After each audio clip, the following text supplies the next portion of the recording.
നമസ്കാരം. വലിയ ആശ്വാസം തരുന്ന ഒരു വാർത്തയാണിത്. ഇറാനിൽ നിന്നും അർമേനിയയിലേക്ക് കൊണ്ടുവന്ന 110 ഇന്ത്യൻ വിദ്യാർത്ഥികളുമായി വിമാനം ഡൽഹിയിൽ എത്തിച്ചേർന്നു. ഇസ്രയേൽ ഇറാൻ സംഘർഷത്തെ തുടർന്ന് ടെഹ്റാനിൽ നിന്നും അർമേനിയയിലേക്ക് ഒഴിപ്പിച്ച 110 വിദ്യാർത്ഥികളെയും വഹിച്ചുകൊണ്ടുള്ള ആദ്യ വിമാനം വ്യാഴാഴ്ച പുലർച്ചെ ഡൽഹിയിൽ ഇറങ്ങിയതാണ് ഇന്ത്യൻ വിദ്യാർത്ഥികൾക്ക് വലിയ ആശ്വാസം ഇപ്പോൾ പകരുന്നത്.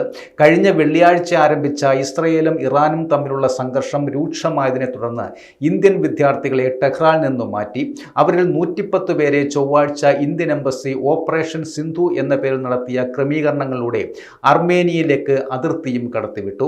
110 വിദ്യാർത്ഥികളുമായി ആദ്യ വിമാനം ഡൽഹിയിൽ ഇറങ്ങിയ ഉടൻ യുദ്ധക്കെടുതിയിൽ ഇറാനിൽ കുടുങ്ങിക്കിടന്ന ഇന്ത്യക്കാരെ ഒഴിപ്പിക്കാൻ ഓപ്പറേഷൻ സിന്ധു ആരംഭിച്ചതിന് പ്രധാനമന്ത്രി നരേന്ദ്രമോദിക്കും വിദേശകാര്യമന്ത്രി എസ് ജയശങ്കറിനും ജമ്മു കാശ്മീർ സ്റ്റുഡൻസ് അസോസിയേഷൻ നന്ദിയും അറിയിച്ചു.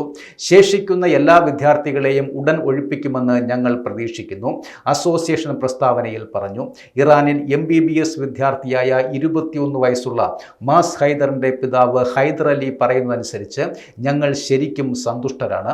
വിദ്യാർത്ഥികളെ സുരക്ഷിതമായി അവരവരുടെ വീടുകളിൽ എത്തിച്ചു. ഇതിന് ഇന്ത്യൻ സർക്കാരിനോട് ഞങ്ങൾ നന്ദി പറയുന്നു.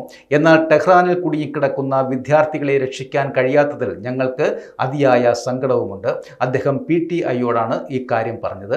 ഇറാനിൽ ഇപ്പോഴും കുടുങ്ങിക്കിടക്കുന്ന മറ്റു വിദ്യാർത്ഥികളെ ഒഴിപ്പിക്കാൻ ഭരണകൂടത്തോട് അലി തുടർന്നും ആവശ്യപ്പെടുകയും ചെയ്തു.